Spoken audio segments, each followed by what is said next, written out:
तीन पार्टियों के, एक इंडिपेंडेंट, एक कांग्रेस कैंडिडेट और एक बीजेपी के कैंडिडेट ने, तीन आदमियों ने नॉमिनेशन फाइल किए, जिसमें कांग्रेस के श्री अजय माकन हैं, बीजेपी के श्री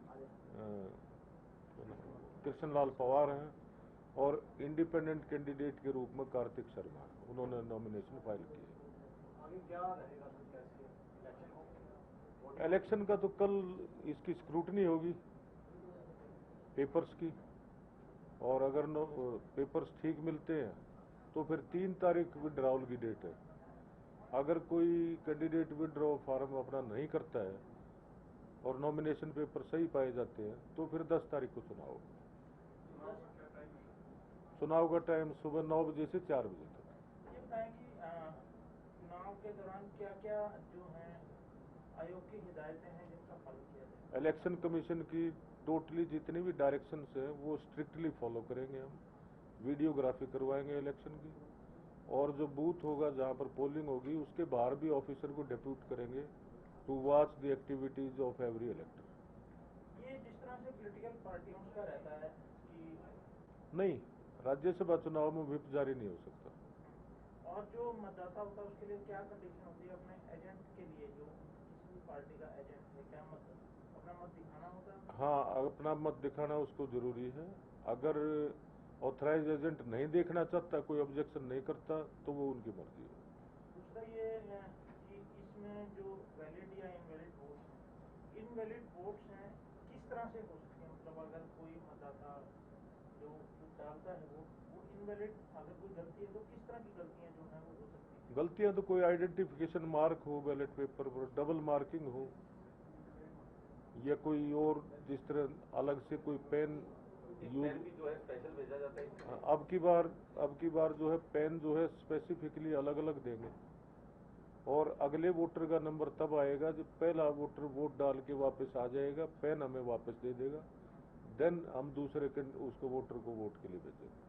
इसमें सेक्रेटरी साहब एक आम लोगों के लिए भी बताएं, क्योंकि जब डायरेक्ट इलेक्शन होता है तो लोगों को पता होता है, इनडायरेक्ट इलेक्शन में कई तरह की भ्रांतियां रहती हैं। थोड़ा सा ये बताएं कि ये जो मत है उसकी क्या आंकड़ा जो है किस तरह से बैठेगा, एक को मिलते कितने वोट मिलने हैं, कैसे होगा?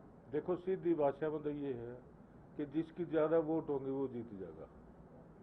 अदरवाइज ये है कि 31 वोट फर्स्ट की जिसकी होंगी वो इलेक्टेड डिक्लेयर हो जाएगा, और सेकंड वाला जो कैंडिडेट होगा जिसकी 30 आएंगी वो इलेक्ट हो जाएगा।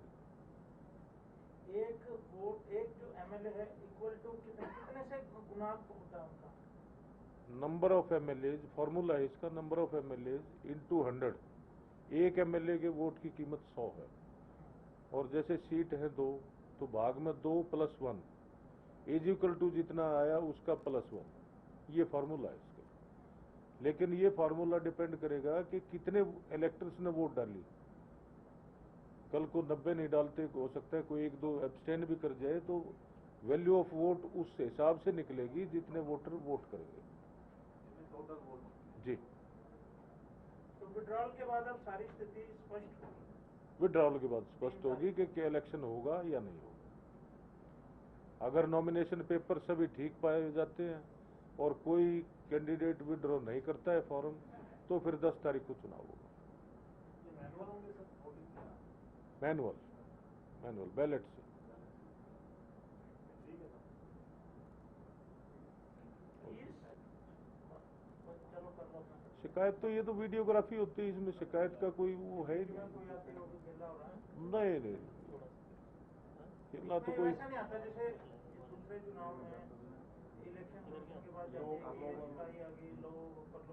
पार्टी इसमें नहीं आती। नहीं, हमारा उससे ताल्लुक ही नहीं है।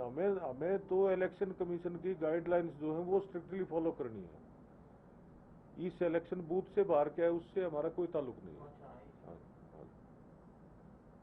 हमें तो इलेक्शन की कमीशन की जो डायरेक्शंस है उसी हिसाब से इलेक्शन को कंडक्ट करवाना है, सिर्फ यही हमारी ड्यूटी है।